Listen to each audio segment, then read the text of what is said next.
Hello, everyone. Welcome to Ask the Nanny. Tonight, we have two young ladies from Hive Nanny Agency, and they're going to be talking to us about Get Back Out There. And if you're wondering what Get Back Out There means, it means returning to the workforce. A lot of us have been quarantined and have lost our jobs due to uh, the pandemic that has gone on. And now that the government has started opening things back up and releasing us out back out into the wild, we're going to, and that's pretty much what it's going to be, the wild, because it's going to be stiff competition. Yeah. So I'm going to let them introduce themselves while I share this on our groups. And okay, go for it. All right. Well, we are the Hive Nanny Agency. We're located in central Indiana, and we service Indianapolis and all the surrounding areas. We both opened this agency together, and I'm Sarah Saylor. Caitlin. And I'm Caitlin Pratt. And we're kind of new to the nanny agency side of this, but we've both been nannies professionally for years. So knowing about being a nanny and being hired into a family and kind of what families are looking for in regards to hiring a nanny has kind of been our specialty over the years. So we decided to kind of make that profitable for us and turn it into a business. And so by doing that, we've been able to help families and families. That's great. And I feel you when you say making it profitable, because you're going to have to get creative.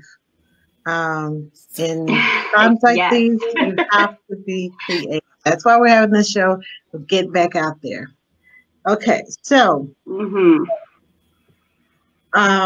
now I forgot to ask you about a fun fact for each one of you. That's one of the things on when you come on Ask the Nanny Show, you have to tell us a fact about yourself. Caitlin, you want to go first? Sure. So a fun fact about me is that I actually went to school and college for pottery and ceramics. So even up here behind me, I have some of my ceramics out. So it's something that is a hobby of mine and something I enjoy doing and collecting. So that's a fun fact about me. Oh. A fun fact about me, I am actually not originally from Indiana. I moved here on a whim, not knowing anybody, didn't really have a job secured or anything, just kind of was young and decided to make the move years ago. And here I am with the business and a lot of great friends and a profitable job. So it worked out, but it was probably the most crazy thing I've ever done in my life. Well, sometimes you just have to take that leap of faith and just go for it. I quit my job before I even had one. I was like, are you crazy? Yeah. Have you lost your mind? But I wanted to be an NCS full time. So I said, and the thing about it, my leap of faith is what got me my first job, because they asked me, how does your faith walk coincide with your working? And I told them, I said, well, I'm here on a leap of faith because I have already quit my job and I don't have anything. I don't have a plan B. I said, all I have is a plan G. God is in control. That's it. And so they hired me.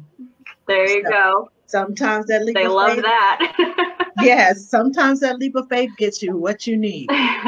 I definitely feel lucky that Sarah decided to do that, because that's actually how we became acquainted. So she looking to move and posted on a couple of Indianapolis nanny groups, and we were lucky enough to connect and hit it off. And so I definitely have very good feelings about Sarah's move here and hope she stays for a while. So. Yes.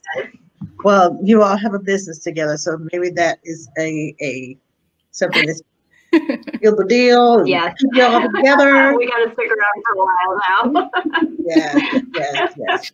I laughed while I could. So the first thing we're going to talk about is the nanny resumes.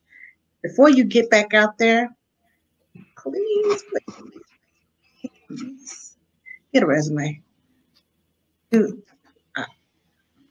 Seriously, if you want to be taken seriously, every other occupation has a resume. Even McDonald's asks you for a resume. Yes. So what makes you think that the parents are not going to want a resume? Not just references, a resume.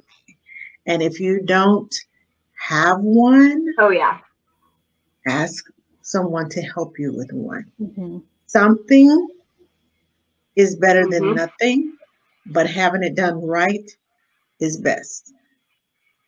So I'm going to let you ladies it makes all the difference. If you can show up with a good resume, I mean, that sets you apart.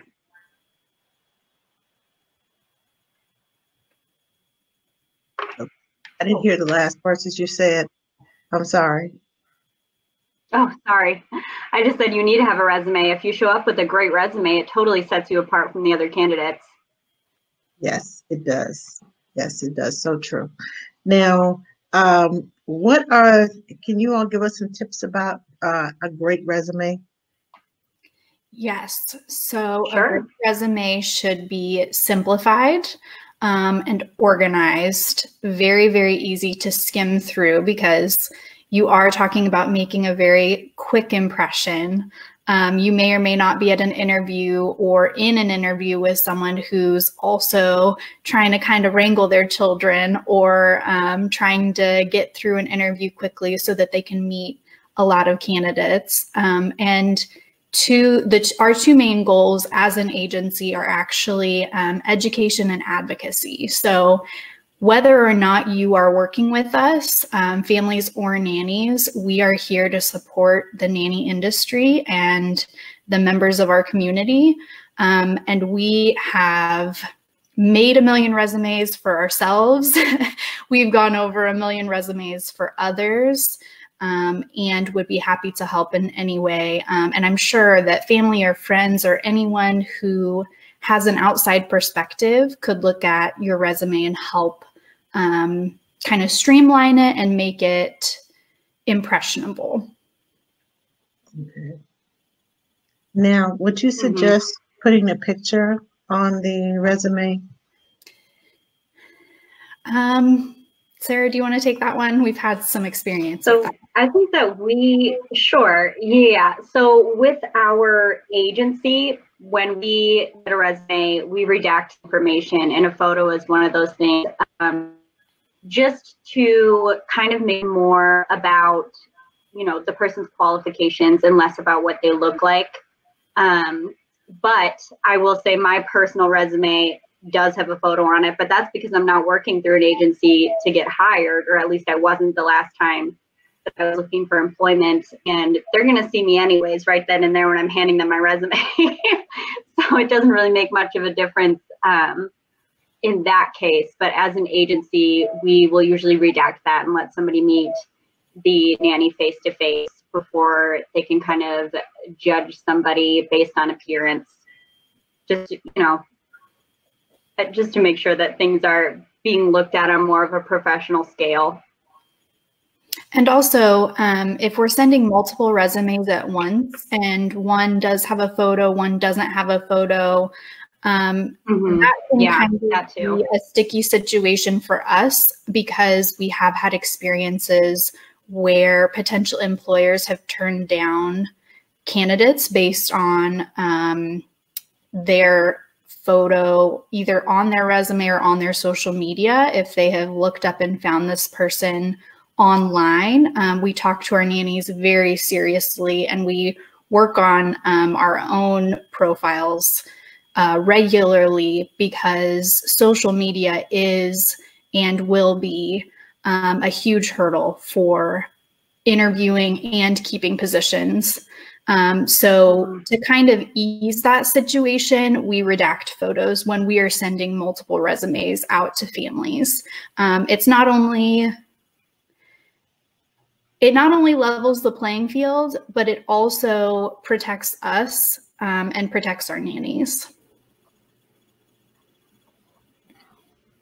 As a agency, you don't send out photos. You don't photos resume. Okay. No, we don't. I understand it. I understand that. That's totally understandable. I have a picture of mine. I mean, it's just me. Yeah. But I'm in a totally. I have a picture on mine too. You know. Yeah. I'm in exactly. the newborn care specialist, and a lot of times, if you're good, your reputation precedes you. Yes.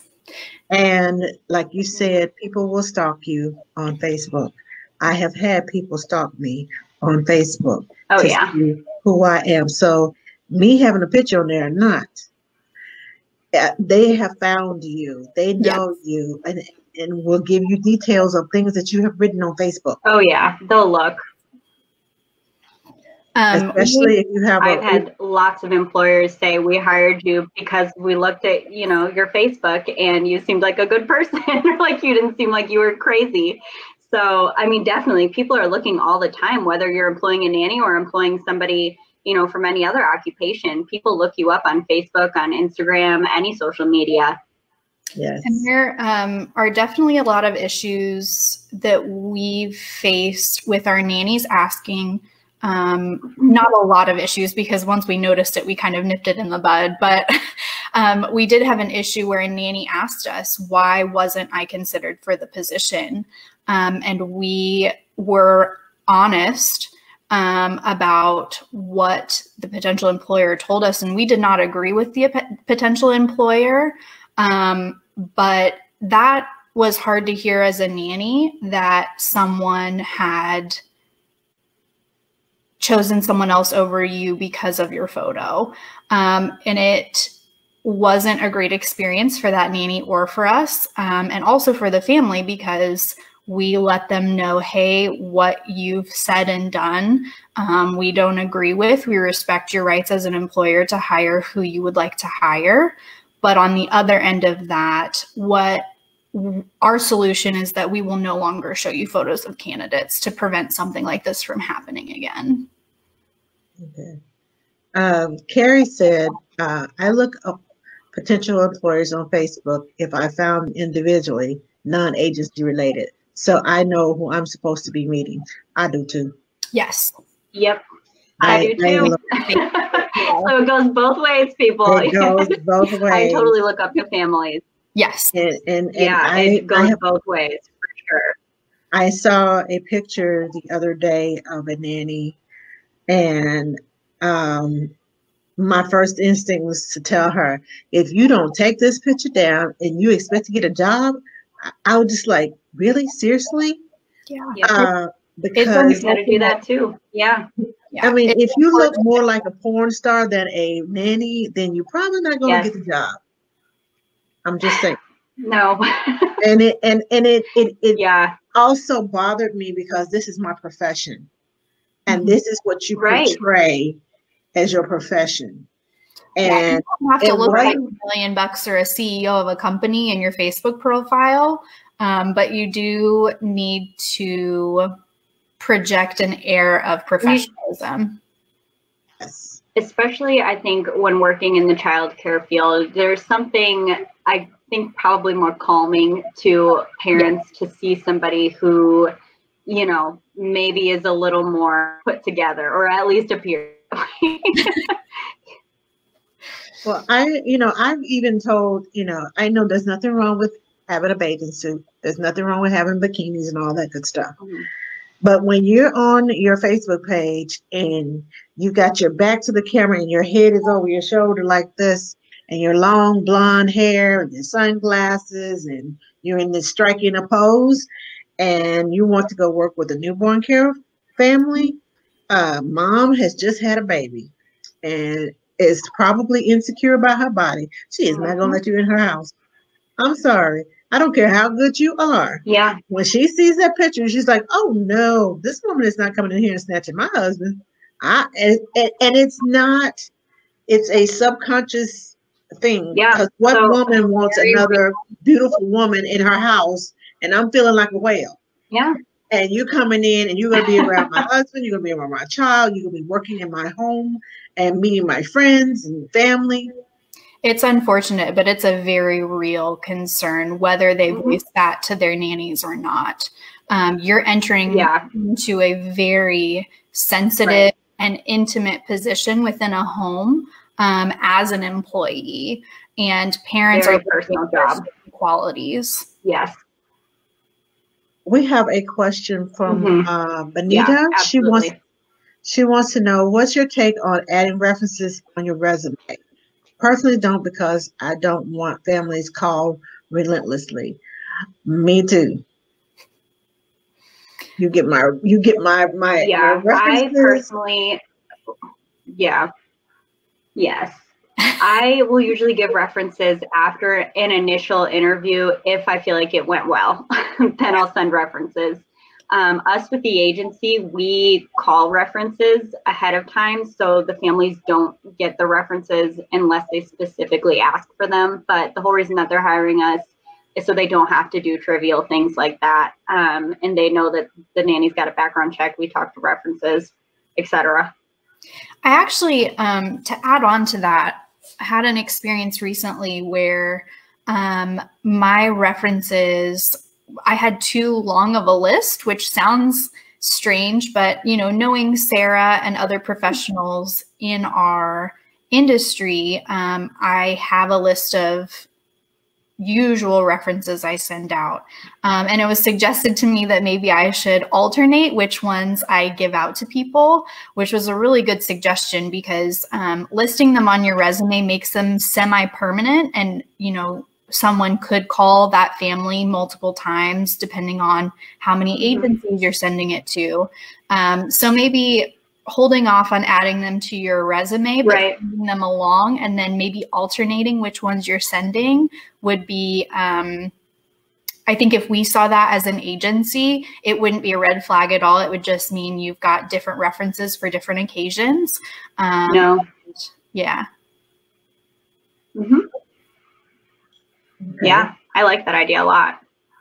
I don't give out my references until I know for sure, yes, I want this job. Yes. And again, I try switching mine up too, because they want to know, okay, so who's your last employer? I'm like, okay, if I go on 10 interviews and you got 10 people calling, and they're going to be like, who is she interviewing with? Does she need 10 people? Does she need all this? Oh, they're getting on my last nerve. So, yeah, good question, Benita, though. Yes, very, very, very. Hey, Kelsey. She says, hey. Hey. But yes. Okay, so now that we have covered the resumes, let's talk about the portfolio. Yes. So portfolios can be a really good tool to have with you when you go to an interview. For example, I have just a sample one here, actually. This way. So just a standard binder with page covers inside, or sections. That is just what I bring with me, and I have suggested that to other nannies in the past. Sarah as well has suggested that to our nannies. And it's usually to present their resume again, and also bring some of their own questions to add to the interview. But there are a lot of ways you can handle that. And actually, I think, Angela, you mentioned that you have a workshop going on soon. Yes, I do. On June the 6th and the 7th, I have a portfolio workshop, the 6th. And then on the 7th, I have a mini portfolio. And there's a difference between the portfolio and the mini portfolio. The portfolio is the one that you take to the interview and you show them picture's worth 1,000 words. And the mini portfolio is the one that you leave behind. There are certain things that you need to have in there so that it is crystal clear to the family who you are, what you do. And I've also had my portfolio, my mini portfolio, passed around so future jobs. Yes. So, of course, how to do all of that. That's a little tip you've slipped in here too, because you never want to leave your full portfolio with the family. Oh, no. But you definitely want to leave something behind that they can physically have a copy of, or even if you email it to them after your meeting or before your meeting and just say, these are some of the documents we have. That could be helpful as well. But I'm sure you have more tips for us if we take your workshop. Oh, yes. I have plenty of tips.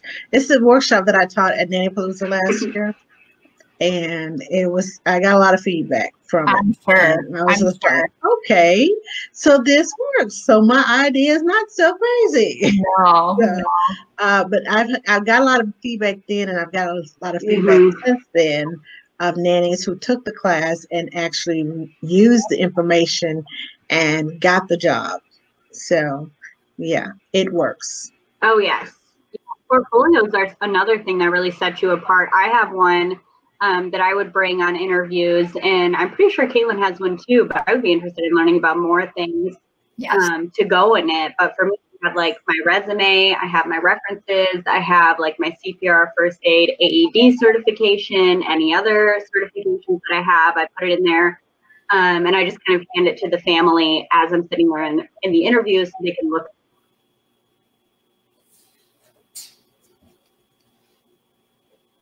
Rose. Are you still there, Sarah?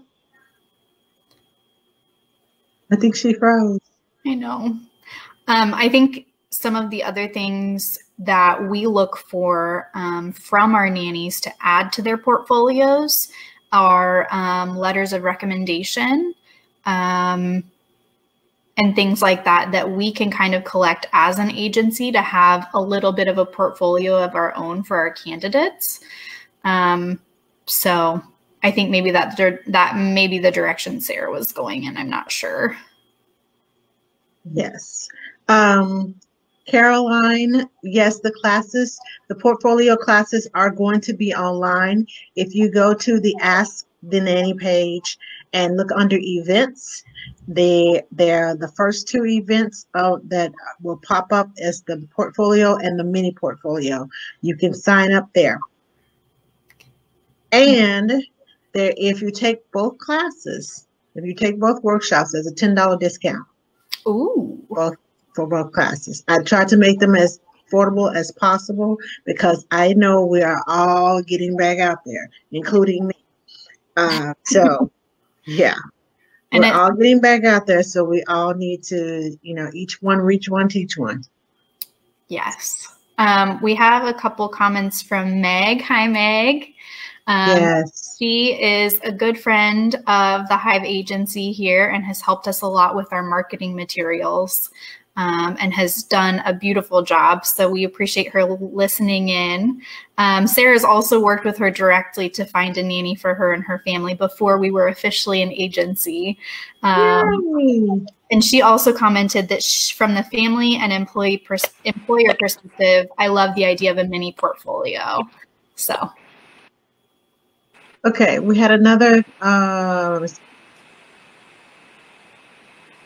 Benita asks, what's your take on adding references? Oh, okay, we already did that one. Sorry, wrong one. Okay. Oh, she did have another one, actually. Did I get the right one? Oh. That's okay. It says, another reference question. I've had mostly long-term employment.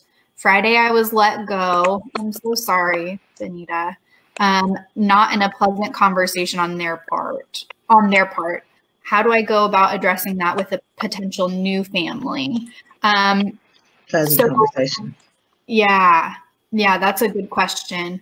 As an agency, we really appreciate honesty, and maybe not the full story, but at least letting us know that things maybe didn't end very well with your last family is important. And we've all, I think anyone with a couple years under their belt has probably experienced something where there was either tension with a family or some kind of tedious ending to a job or a position for whatever reason. But talking to potential new families about that may be a conversation to have once they get to know you a little bit better. What's your take on that, Sarah? I mean, I pretty much feel exactly how you feel. I mean, as an agency, we've definitely had nannies come to us and say, look, my last employer situation was not great. They did not treat me right, and they're not going to be a great reference for me, but it's not a reflection of who I am as a nanny. It's not a reflection of, you know, the kind of childcare that I provide. It's just, we weren't a good match, and, you know, that's that. Yeah, sometimes it's not a pleasant goodbye, and sometimes it's been tension building, and it may not even be you. It may be something that's going on with the husband and the wife, or family dynamics or whatever, and you just happen to be the one that caught it. You just happened to step in right as they were throwing it. Yes. And you caught it in the face. So I've been in situations where mom and dad were angry at each other, and I just happened to walk in the room, and all of a sudden my name is being thrown around. I'm like, what did I do? What's going on? So I understand. It's easier to kind of direct that anger or frustration, especially in the moment, either at somebody you love, or somebody you know who will forgive you, or sometimes it's just a situation that's unhealthy, and like you said, Angela and Sarah, the tension's been building, and something's got to give. Yeah, it's not always a good fit, and sometimes, you know, both parties could be great, but just not together. Or sometimes, you know, I've definitely gone into situations where I think the job is going to be different than what it actually is, and it turns out that's not what I want.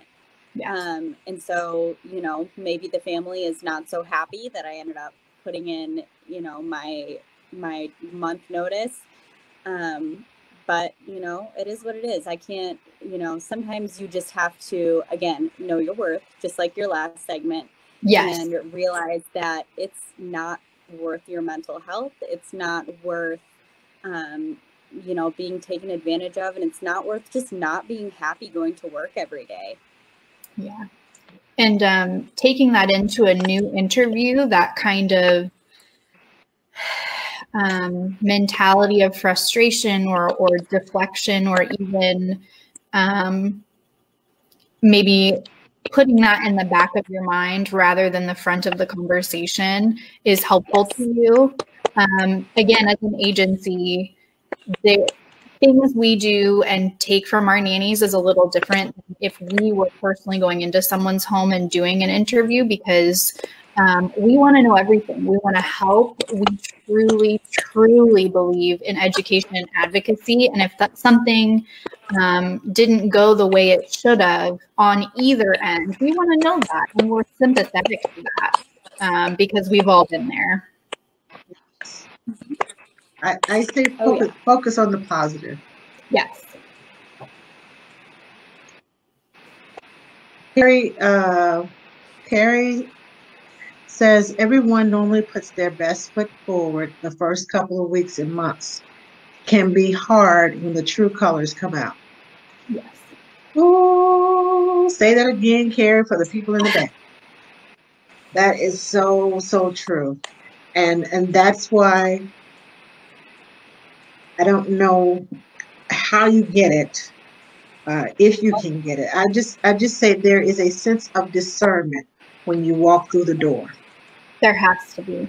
If it doesn't feel right, everything may seem you know, they say the right words, they smile in the right places. But if you get that eerie feeling like, okay, so when is the clown going to jump out of the closet, or when is something is going to happen? You know, you get that feeling that something, the other shoe is going to drop.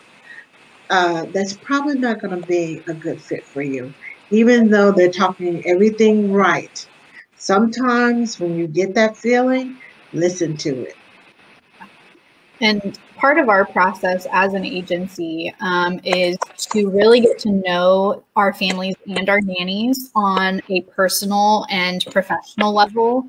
That way we take the chances of something like that happening. I think Sarah and I both called it like a bait and switch situation.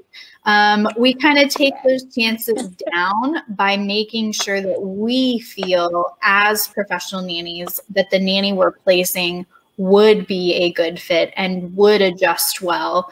And also that the family we're working with is genuine and honest and is upfront with their expectations, or they let their nanny know they don't know what their expectations are yet since they haven't been an employer, and that they're working on it every day. Right. Yeah, absolutely. And if you're a seasoned nanny and you're working with brand new parents, know this, that you're going to have to work with them and try several different methods with them to find out what they like and what they don't like. Because I take a mixture of Montessori, I take a mixture of Ride, positive discipline. I just join them all in together along with some of my stuff that I've learned along the way, and just kind of say, okay, so how about we try this? Is this okay with you? Yes. Or they'll say, well, no, what do you mean? Have an explanation in mind. Don't just say, let's try this, and not be able to explain to them what you're trying to try with their child. Because if they're going to try it with their child, they need to know what they're doing, if it works. So have an explanation. Know that they don't know what they want because they're new parents. They don't know that after that baby is born, I'm going to need you more than 6 weeks, because that baby's not going to be sleeping 6 weeks, and I'm going to want to sleep. And yeah, we need to extend this contract. So know going in that there's the possibilities of, this is a brand new parent. They don't know what they want, or they have seen their friends do something and they're trying to do the same thing as their friends, but this child is not your friend's child. Yeah. This is your child. They don't have the same genes. They don't have the same genetic makeup. None of that. This is your child. And know that that child has two sets of genes going on, which means that mommy could be quiet, daddy could be boisterous. You don't know what that child's going to turn out to be. So keep that in mind for your seasoned nannies who are dealing with newborn, new parents. Make sure that you are open-minded. Make sure that you, when you go to the interview, most of the time they don't know what they're interviewing you about. They just want to see who you are. You have to take charge of the interview and take questions with you so that you can interview them just as much as they're interviewing you. Because they're not going to know what to ask. So what do we ask you? What are we supposed to know? What are we supposed to say? I've heard this too many times. What are we supposed to say?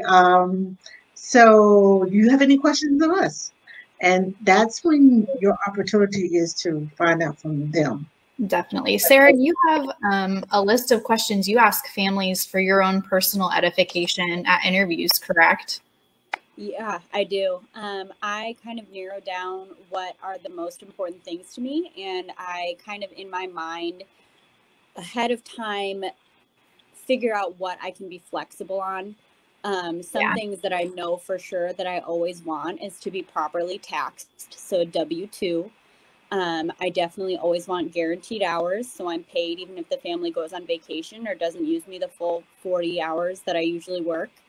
And then I personally don't like to work more than 50 hours. So that's something that I always like to look at as well. I mean, those are definitely my two most important ones. I need to have a contract. A contract is so important. Yes.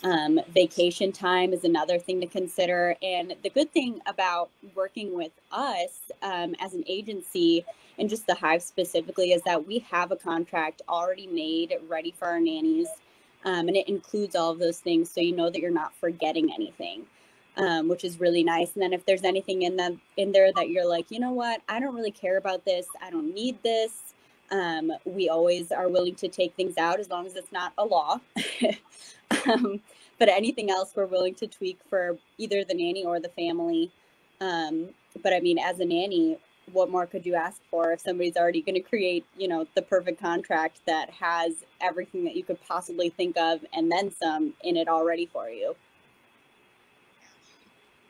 We always tell our nannies and families that our contract is rather long and detailed, but we as nannies have experienced a lot, and we are part of a community that has been through a lot. Either a friend of a friend or a family let you know what happened with their last nanny. And those things have all been addressed within our contract to the best of our ability. That way we know ahead of time that our nannies and families have realistic and lawful expectations of each other. And we let them know, you know, it is long, but there's not anything in there that we consider expendable or fluff. It's definitely customizable. We can take things out of it, but everything that we address has been either an issue in our own lives in the past or in someone we know's position in the past.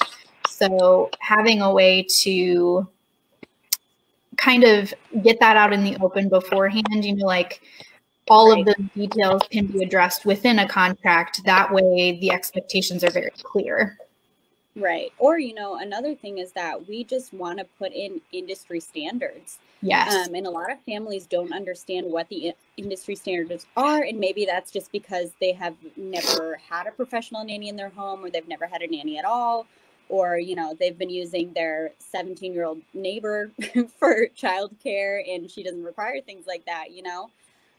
So I think that it's important to not only have that in there for families to realize that, you know, having a nanny is employing somebody in their household. It is important that we get certain things because it is a job, and you would get those same things with any job that you take.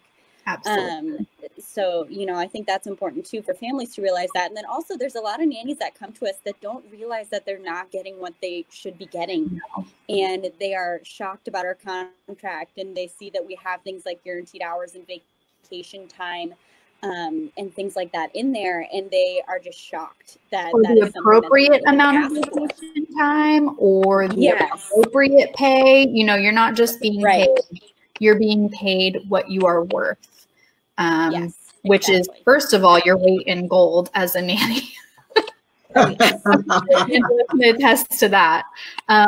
But also, Sarah and I have definitely had to teach people or let them know that we will fight for them, and we will teach them how to fight for themselves. Because there's not enough, and there's also too much regulation in our field. And I know that's contradictory, but there are different ways to do things no matter who you work with, whether it's different agencies or on your own. And we personally have made the decision that industry standards and education advocacy are the most important things for us. And we center our business on that. Yeah. Now, Chandra says that I need to learn more about how to interview a family. Ask them more questions, definitely. Well, Chandra, you're in luck, because next month we are going to have mock interviews on Ask the Nanny. So be sure to stay tuned. We're going to have some mock interviews with some real parents and some real nannies. We did it on the U.S. Nanny Association, and it was a huge hit. And it was eye-opening. And I'm going to do a smaller version on Ask the Nanny But yeah, it's a lot of us don't see ourselves when we interview and we ask questions. We just kind of answer like yes, no. Mhm. But you have to bring out that creativity that you have when you're playing with the kids, and that imagination, Yeah. and draw them in. You know how you draw the kids into that. The unicorn was jumping over the rainbow, and all of that. You know how you get all excited and animated. You have to do that with the parents. You have to draw them into your story so that you're more. It's not like you're not believable, but you're more believable, and they are right there with you, sitting on the edge of their seat, waiting on okay, so who done it? That's what you need to have them right at the edge of their seat, waiting to find out who done it. Yeah. So draw them in to your story, draw them into what you're talking about in the interview. So we're going to have some personal interviews going back and forth with parents so that you all can practice and see what you sound like, as far as this what the questions and how you sound, so you can go back and watch the tape and you can see, man, I shouldn't have said that.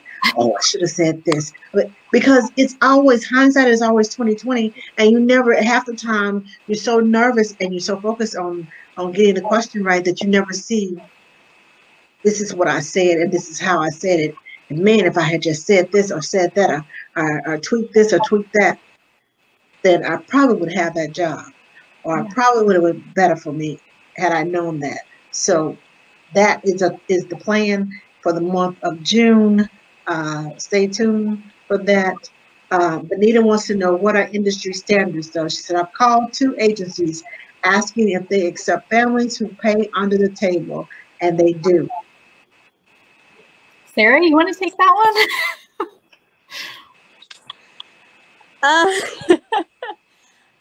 Angela's cutting in and out a little bit on me, so I'm gonna have you start. Oh yeah, sure. Sorry. So accepting or letting families pay under the table for care is 100% illegal. Yes. It does not matter if you're an agency or an independent nanny. You cannot let people pay under the table. And if you're doing that, they are doing it illegally. Industry standards more refers to things that are expected or things that can be written into a contract that standardize how each nanny operates or how each nanny is treated within a family. Industry standards are different than laws. So, for instance, having an adequate amount of PTO and sick time is an industry standard. Unfortunately, domestic workers' rights are not the same all over the United States or in other countries. And so in our contract, we offer 10 days of PTO per calendar year. And we have standardized that for our nannies and hopefully for other nannies in the area and agencies. Right. And that's not to say that somebody could come in and say, hey, 10 days is not what I want to ask. I would like to ask for 2 full weeks. And we definitely will counter that. Like, we're happy to put that in a nanny's contract if that's what you feel like she deserves. But we like to do the basis in the starting place to be at 10 days. Yes. And unfortunately, that's not legally required in the state of Indiana. That's what makes it an industry standard, is that it's something that is the goal and is the bare minimum of what we feel each nanny should be offered. Yes. Anita says, I told the agency I don't want to interview with families that do, and they told me that they don't ask the families how they pay. Then those are not agencies you should be working with. Exactly. Agreed. You know, one of our things is that we want to make sure that we're helping and educating and advocating for nannies. Like Caitlin said, that's the basis of our business. And in order for us to do that, we need to do things properly. And if there's an agency out there that is willing to let people pay under the table just so that they can get business, that's not an agency that is going to respect you, and that is not an agency that you would want to work with. And that's probably an agency that's profiting a lot more off of illegal activity than you realize. Yes. Sarah and I's attitude towards some questions and things like that is we're never going to lie to you, but we're not going to sugarcoat things either. You know, if you want the truth as a family who wants an employee, or if you want the truth as a nanny, then you have to accept the whole truth, which is there is a right way to do things and a wrong way to do things. And we choose to do things above board completely. And we will fight every day to try and help other people choose to do the same. Okay, so we have another question. If you watch your nanny kids on the weekends, should those hours be taxed and included in your weekly hours, or should you get cash for those hours?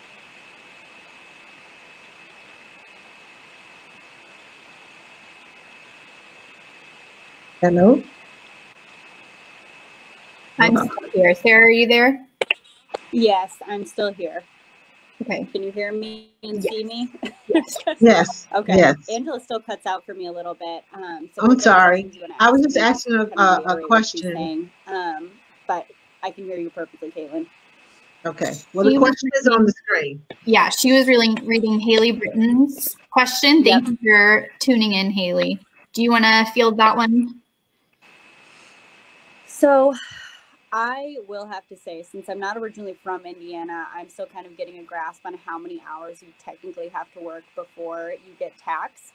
But I mean, I've been getting cash for babysitting if I'm only doing it, you know, for 5 or 6 hours one day a week, and it's not regular. I will say I'm not confident if that's like how it's supposed to be here.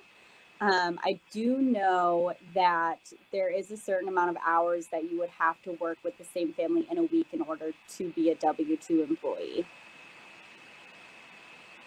Caitlin, you being from Indiana your whole life, do you know the laws on that? I do. So I have not looked at them since the beginning of 2020, but that's something we could look up and put on our page for you once we're done with our live for tonight, some of the Indiana standards and laws. When it's babysitting outside of your regular hours, and it's for your nanny family, it's still considered side work. So unless you specifically include in your contract that those hours are taxed and that you should be paid for a 7-day pay period, then what I usually do is if I'm making under $2,100 a year from that specific family, I am not a W-2 employee of theirs. It gets a little sketchy when it is your nanny family. It depends on whether or not you classify that as date night work or if you're doing extra hours for them that are included in your Monday through Friday stub. Right. I know it's a little convoluted of an answer, but it depends on the situation. The actual laws. It depends on the situation. Yeah, I think it really does depend on the situation. I mean, for me personally, if I was asked to stay after work on Friday to work an additional 4 hours for a, you know, quote unquote date night, I would probably count that as part of my regular working nanny hours and have it taxed. But if I came in separately on a Saturday for a couple hours, I probably would not. Now, to my understanding, anytime you work for a family for the whole year, if you make over $2,100, that's when you get the W-2 taxes and all that. That's my understanding. Now, the federal law is if you work for a family more than 40 hours from Sunday to Saturday, from Sunday midnight, Sunday morning to 11:59 Saturday night if you work more than 40 hours in most states. Now, some states have their own overtime laws, but in most states, if you work over 40 hours, regardless of whether it's babysitting on the side or whatever, it is included in your hourly pay stub. And is included in his tax because that is also included as overtime. Yes. Yeah, so, it depends on the family and it depends on the nanny. Some nannies would rather have overtime pay done in a specific way that benefits them to be untaxed. I wouldn't recommend that to anyone. It is a personal choice, but if you're not qualifying it as extra hours and overtime, then you're probably getting the short end of the stick no matter what you're doing. Yeah, I would definitely say anything after 40 hours, I would be doing time and a half on the books. Now, if you're doing babysitting for someone who's not your nanny family and they are someone you work for occasionally or have earned or will earn less than $2,100 from over the course of the year, that would be considered not untaxable, but it would be considered tax exempt and would be okay to accept tax and be taxed on that. Mm-hmm. Okay, so I know half the questions that we were supposed to cover have not been covered, but there's been some good questions that have been asked. Absolutely. So okay, so let's just go through the list right quick. Pros and cons, parents and families working with a nanny agency, and then we'll wrap it up with the pros and cons of nannies working with an agency. Sure. So Sarah and I kind of divided our time up a little bit. I'm addressing the pros and cons of working with an agency for parents and families. We did cover some of them throughout this time, but some of the lists that I have is that it saves families time. It's hard to put a price tag on your extra time when you're a working or stay-at-home parent, and it does cost money to work with an agency, but it depends on how much your time is worth to you. And if it's worth it to work with an agency, then sometimes that's a check you're willing to write and a benefit you're willing to cash in on. We also are working professionals still in the industry. And so we do consults, we offer mediation and counteroffer assistance. If you have a employee or a potential employee that you make an offer to and they counteroffer, we can assist you with addressing that. We also schedule your meetings and coordinate your phone calls for you, which depending on how many people are involved, can be kind of difficult. And we take care of that. We help research and vet all of the candidates that are coming across your email or your job, and making sure that we take the guesswork out of placing someone or giving you a resume for someone who is qualified and could fill that position. Again, we check references and things like that. We also ensure the fulfillment of duties listed in contracts by both families and nannies. We check in after 1 week. We check in after a month. We check in after 3 months. We will help with mediation at any point if things need to change, but we will step in and help and guide in any way you feel is appropriate. We ensure legal integrity. So again, making sure that everything is above board and is being done in the right way is very, very important to us. And I would say it's the number one, in my view, at least the number one advantage of working with a reputable agency like the Hive. It's our top priority.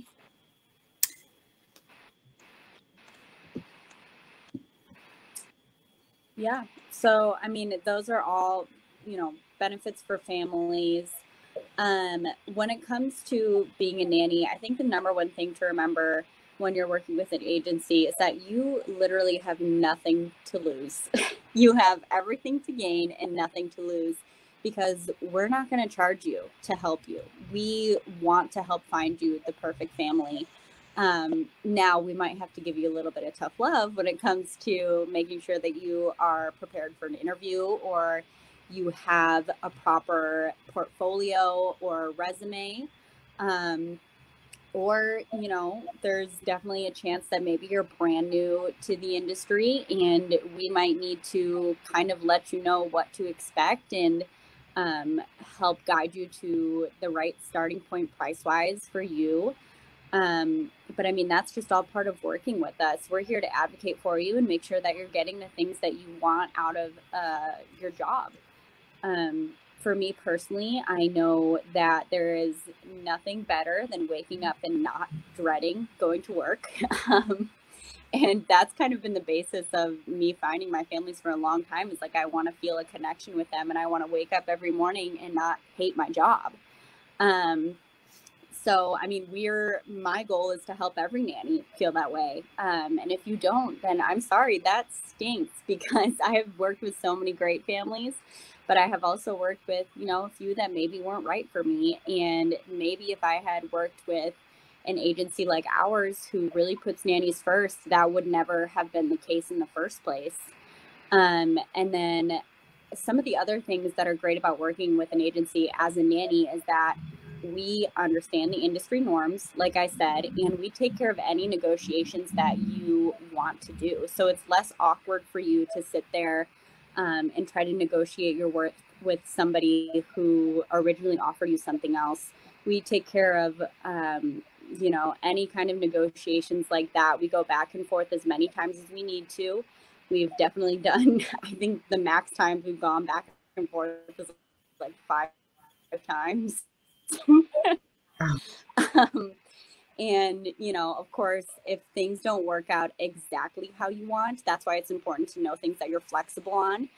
But if you ever come up with something and you're like, look, this is just a make or break for me, I can't take this job if they don't give me X, Y, and Z, then we will 100% back you on that. If that's not something that you want, we're not going to push it. We are happy to tell the family that you're just not interested unless they can provide you with those things that you wanted. And, you know, vice versa with families too. You know, if there's something that you just don't want and can't tolerate or can't be flexible about, then we're going to listen to you, and we're going to make sure that we find you a nanny that is going to be okay with those things. And of course, as we mentioned before, another benefit as a nanny is that, you know, working with an agency, at least with our agency, I had no idea that other agencies were doing things under the table, but with ours, we're following all the laws. So you know that we're doing things right. And that means that you're going to be doing things right, the legal way. And you don't have to worry about anything like, you know, tax evasion, for one. Hello. And things like that. And, you know, we have the contract already written up for you. Like we had said before, it's just a lot less work for you, really. We do pretty much everything. We scope out the families that we think would be a good match for you based on what you need. We provide the contract, we do the negotiations, and it costs you nothing. And not only that, we don't have a non-compete right now. So if you want to work with us, but you can also be on care.com. You can also be on Sitter City. You can also be scoping out Facebook pages. We just want you to find a job. We are truly, truly here for you. And I mean, you know, being nannies ourselves, we know the struggle of trying to job hunt and weeding through all the families and the interviews and the phone calls and trying to figure all that out. So we just kind of want to simplify it for our nannies. We would definitely also encourage you to shop around if you're looking to work with an agency. Yes. Just like you can tell when a kid is lying, you can tell when adults are lying, and you have to trust yourself and you have to research. And again, Sarah and I are not going to sit here and sugarcoat things, but we will also never lie to any of our clients or anyone asking for our help. And I think that that's a really important thing. Even talking about integrity with an agency and asking them, you know, there are no rules. You can ask them, how do you feel about agencies that are doing things under the table? How do you feel about parents who are abusing or breaking contracts? And use your best judgment and really talk to other nannies in the industry, because you will quickly figure out what is acceptable and what is not. Yes, that's a good point. Oh, I would say always talk to other nannies in the industry. And I know a lot of other nannies that were like me, had no idea how many other nannies were out there, number one.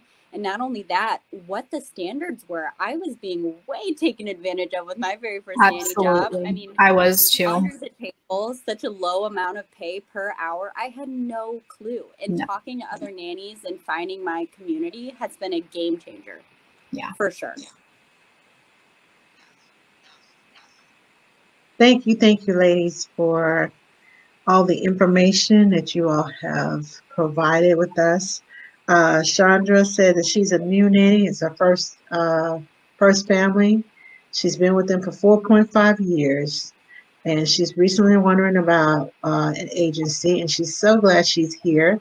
And to thank you. We're glad you're here too. Thank you for tuning in, and thank you so much for having us, Angela. It's an honor and very exciting to be connecting with other nannies. So we appreciate it. Yeah, absolutely. I appreciate you all coming on, because I know we can use all the help that we can get. And I like the fact that you have enough, because there are some agencies, it's like, okay, so you're not going to find me a job, but you don't want me to go find a job on my own. I'm sorry, I got to eat. No, America has capitalism for a reason. You can't tell people that they can have the best job in the world without giving them competition. Competition for the position, competition as far as employers. It's the basis of what we do. So we truly believe that you should find a job or find a nanny however you feel is suitable. But we have the best interests of the industry at heart, I think. Yeah. Well, thank you. For a long time, so. Yes, and I like that you have an honesty policy and no sugarcoating. You know, that's just like, constructive criticism. I can tell you something in a loving manner. It's just how you take it. Yep. But know that it's coming from a good place. Yes. So always constructive. So, yes. But I would like to thank you all again for giving us some tips and giving us some guidance on how to get back out there, where to start, what to brush up on. And again, next month, I plan on having some mock interviews. I may do 2 or 3 shows of mock interviews, because I know the interview process is hard. I've had nannies that I know personally, and I put them with families, and they're like, they're so dead. They're so not loud. I'm like, what? Yeah. Are you serious? She's the life of the party. What are you talking about? It's different. And I'm not one, I love school. I love learning, but I'm not a test taker. I get all nervous and bundled up, and okay, I can't remember this. Oh, which one is it? Oh my gosh, it's multiple choice. I get nervous in certain situations. Me too. And we get nervous in certain situations, especially if you haven't worked in 2 or 3 months and you're getting back out there and you want to say the right thing, and all this is building up on you. We need to practice. We need to hear what we sound like, hear what we see, what we look like, the expressions on our face when we say those things. And sometimes if a parent asks us a question and we go, that could be a turnoff to the parent. Like, okay, well, she either doesn't know or she didn't like that question. But to me, it's like, I'm trying to figure it out. But they don't know your facial expressions. They don't know that's a part of you. That's a part of your nervousness. They don't know that. Yeah. So we have to learn how to control our facial expressions, our inflections in our voices, all that good stuff. So that's why we're going to do some mock interviews in the month of June. Also, tomorrow night, join us here tomorrow night. I'm going to have Sherry Tass Little is going to be here, the Fairy God Nanny. She's over at Fairy God Nanny Foundation. And we're going to find out about her foundation because they have been raising money and helping nannies during this time of COVID. And come back and find out how you can help. And if you need help, come back and find out how you can get help. So join us here tomorrow at 7 p.m. And I think that's it for now. Oh, and join me tomorrow at 1:30 p.m. On my personal page for Recipes Galore. We're going to be making some gooey butter cake. Ooh, yum. Yes. So, but anyway, I think that's all the announcements I have for tonight. Oh, and if you want to sign up for the portfolio class, each class is $20 separately. If you want to take the mini portfolio and the portfolio class, both of them are full classes, full workshops. Send me a message because there's a special payment method because Eventbrite would not let me do the discounting. So there's a special way of payment for the both the classes together for the $10 discount. So PM me. You can PM me on my personal page. You can PM me on Ask the Nanny, but PM me so we can get you signed up. Now, I think I'm done. I think I got it all in. Thank you again, ladies, and we will see you all right here on tomorrow night. Thank you. Y'all have a good evening.